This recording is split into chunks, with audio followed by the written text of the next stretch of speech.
Sa dami ng taong nakikilala natin sa buhay, nakakatuwang isipin na may iilang puso na parang may sariling patutunguhan, na kahit saang dalhin, sa isang lugar lang talaga babalik, sa puso ng taong tunay nilang minamahal. Parang mga ibong naglalakbay sa malawak na kalangitan. Ang kanilang mga puso ay may likas na kakayahan na maghanap ng daraanang pauwi, kahit ilang unos o bagyo pa ang dumaan.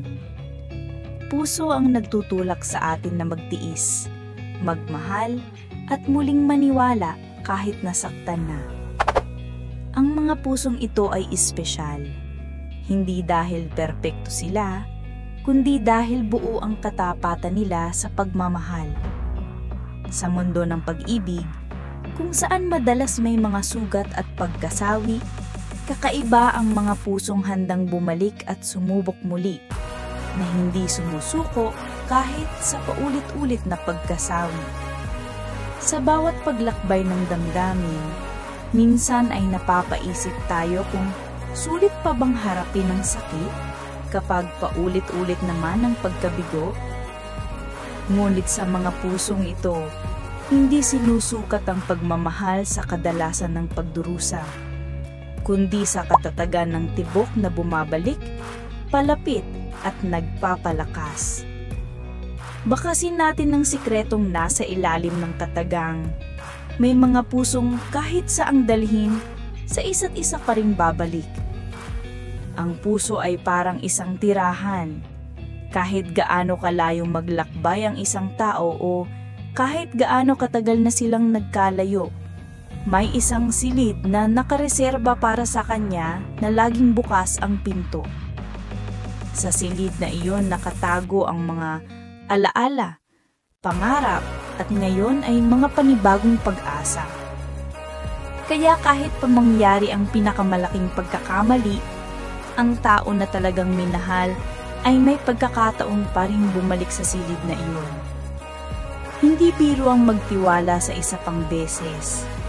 Minsan ang puso ng tao ay napipilitang ipagtanggol ang sarili mula sa pagkasugat.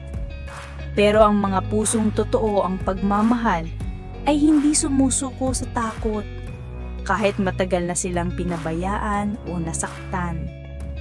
Sila ang mga taong naniniwala na may puwang pa rin sa damdamin ng iba para sa muling pagsisimula. Sa kabila ng lahat, ang kanilang pag-ibig ay parang ilaw sa madilim na gabi na patuloy na naglalakbay upang mahanap ang tahanan, ang taong pinili nilang mahalin. Maraming tao ang natatakot sa pag-ibig dahil sa pangamba na baka masaktan muli. Ngunit may mga pusong busilak ang intensyon. Sila ang mga tagapagsalita ng panibagong pag-ibig at panibagong simula. Sa halip na magpadala sa takot, kanilang pinipiling bumalik at harapin ng anumang hamon kasama ang taong pinakamamahal. Ang pag-ibig na ganito ay isang biyaya. Hindi kailanman nawawala, bagkus ay lumalalim at lumalakas sa bawat pagbalik. Ang mga pusong ito ay nagtataglay din ng malalim na pangunawa at pagpapakumbaba. Alam nila na wala namang perpekto, kaya't handa silang tanggapin ng kahinaan ng bawat isa at magtrabaho ng kusa para mapanatili ang pagmamahal.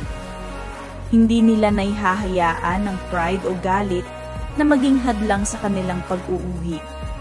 Sa halip, tinatanggap nila ang kahalagahan ng komunikasyon, pagpapatawad at pag-unawa upang bigyang daan ng muling pagkasama. Ganoon kadelikado ngunit makapangyarihan ng puso. Kapag ito ay hindi lamang nag-iisip tungkol sa sarili, kundi sa kaligayahan ng iba, lumalampas ito sa mga limitasyon ng pisikal na distansya at oras. May mga kwento ng mga taong nagkalayo sa Pilipinas at ibang bansa kung saan paulit-ulit silang nagkausap sa puso't isipan hanggang sa maayos ang lahat at muling makapagsama. Sa mga pusong iyon, kahit gaano karami ang dagat na pumipighiwalay sa kanila, nagiging tulay ang kanilang pagmamahal. Marahil bilang mga tao, ang tunay na sukatan ng pagmamahal ay hindi lamang nasa salitang sinasambit, kundi sa mga aksyon na nagpapakita ng katatagan ng puso. Ang katotohanan ay marahil ay nagiging biktima tayo ng sariling mga takot at duda. Ngunit sa likod nito, ang puso natin ay palaging naghahanap ng daan pabalik sa taong nagbibigay ng tunay na saya at tahanan. Ang bawat pagbalik sa isa't isa ay patunay na hindi pa natatapos ang kwento ng kanilang pagmamahalan. Ngayon, sa mundo na puno ng mabilis na pagbabago, kung saan madalas nasusubok ang katatagan ng mga relasyon, higit pang nararapat na pahalagahan ng mga pusong handang bumalik sa isa't isa. Sila ang simbolo ng pag-asa at katatagan sa gitna ng alon ng mga pagsubok. Kaya't kapag nasabi ng isang tao na may mga pusong kahit saang dalhin, sa isa't isa pa rin babalik, hindi lang ito isang romantic na paniniwala, kundi isang paalala na bawat puso ay may sariling kwento ng katapatan. Bilang panghuli, ang hamon para sa bawat isa natin ay payagan natin na ang ating puso ang magturo habang pinipili natin kung sino ang uubrang mahalin. Huwag matakot bumalik kung saan naroroon ang tunay na pagmamahal. Harapin natin ng may tapang ang mga pagsubok at pagkukulang. Dahil ang mga pusong talagang nagmamahal ay hindi kailanman nagbabago. Sila ang nagbibigay inspirasyon sa mga kwento ng pag-asa at muling pagkakasundo. Kaya ngayon, buksan natin ang ating mga puso at hayaan ng pag-ibig ang magdala sa ating pabalik sa isa't isa. Alagaan natin ang mga pusong ito na hindi sumusuko. Dahil sa huli, sila ang tunay na yaman ng buhay.